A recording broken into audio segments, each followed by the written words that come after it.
Congressman Mo Brooks of Alabama is joining us. He's a member of both the Foreign Affairs and Armed Services Committee. Congressman, thanks very much for joining us. My pleasure. You studied North Korea. You know the ramifications, the enormous impact. This may be the gravest national security threat facing the United States right now. I don't know if you agree with that, but a lot of people believe it is. When the president says there is a chance that we could end up having a major conflict with North Korea, absolutely. Let me get your reaction. That's the way it's been for 64 years, ever since the Korean conflict ended in, I think it was 1953. Technically, the war, never a peace treaty. It's always been a suspension of military activities. Now, fortunately, we've not had the kind of outbreaks and the loss of life that we had during the Korean conflict. I think his statement is consistent with reality, but it's a little bit bold for a president to actually say it. Yeah, that's what I thought too. There is enormous concern, and let's not forget there are millions of people who live within 30 miles of the demilitarized zone in South Korea, 28,000 U.S. troops along the DMZ as well. Listen to what the president said in the interview with Reuters about Kim Jong-un when he took power when his father, Kim Jong-il, died. Listen to this. He's 27 years old. His father dies, took over a regime. So say what you want, but that's not easy, especially at that age. And I'm not giving him credit or not giving him credit. I'm just saying that's a very hard thing to do. As to whether or not he's rational, I have no opinion on it. I hope he's rational. Rex Tillerson, the Secretary of State, he said this on Fox News, and I'll read it. He said, all indications are that he is not crazy, referring to Kim Jong-un. He may be ruthless, he may be a murderer, he may be someone who in many respects we would say by our standards is irrational, but he is not insane. Your comments?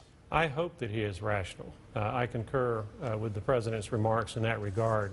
To me, I've always thought of him as a very smart person who knows how to act crazy in order to achieve goals. On the other hand, it may not be an act. You never know for sure. There's always some degree of question about how good our intelligence is about the mental state of someone who acts like this dictator in North Korea has acted. But if he is rational, then he must know that if he attacks South Korea or the United States, that he will die. That will be an end result. There will be, of course, people in South Korea and the United States that may also perish at the hands of this North Korea dictatorship.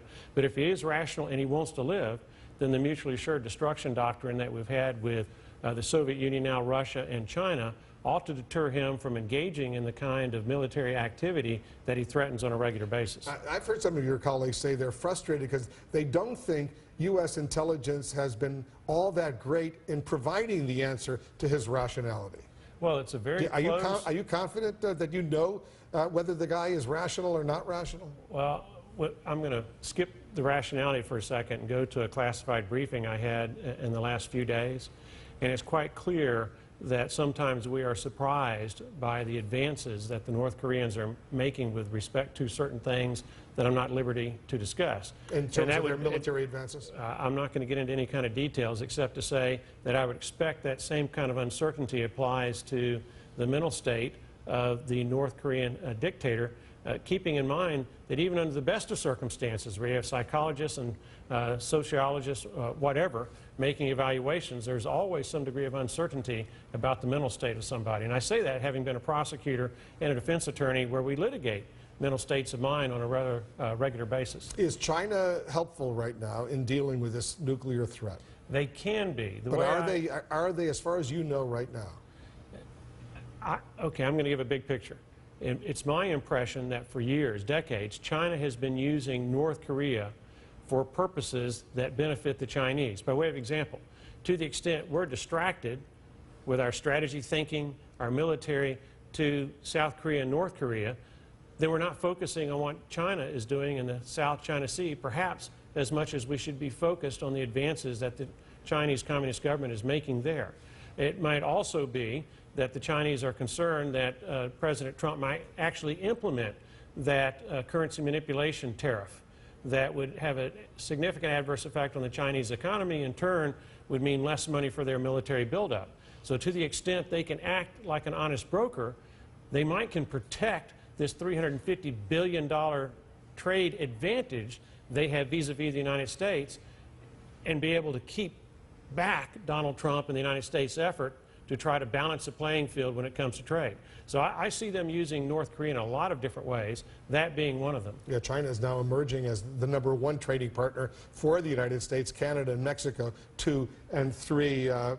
You know, it's a big issue. In the midst of all of this, the president in that interview says, you know what, South Korea should pay the U.S. $1 billion for the deployment of that THAAD anti-missile system in South Korea to deal with a potential threat from North Korea. What do you think about that? You're on the Armed Services Committee. I think we have a $600 billion deficit. We have a $20 trillion debt.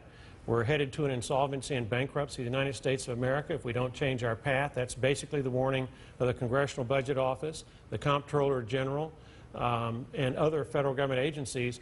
And to the extent we can encourage our allies to pay for more of their own defense, including the cost to us of defending them, that's of great benefit to the solvency of our country. But do you think it's wise to raise that at a tense moment like this? I think it's wise to raise the cost and our deficit and debt at every moment, keeping in mind that as Admiral Mike Mullen testified before the House Armed Services Committee not that long ago, when he was chairman of the Joint Chiefs of Staff, what was the #1 national security threat to the United States? It wasn't North Korea, it wasn't China, it wasn't Russia, it wasn't Iran.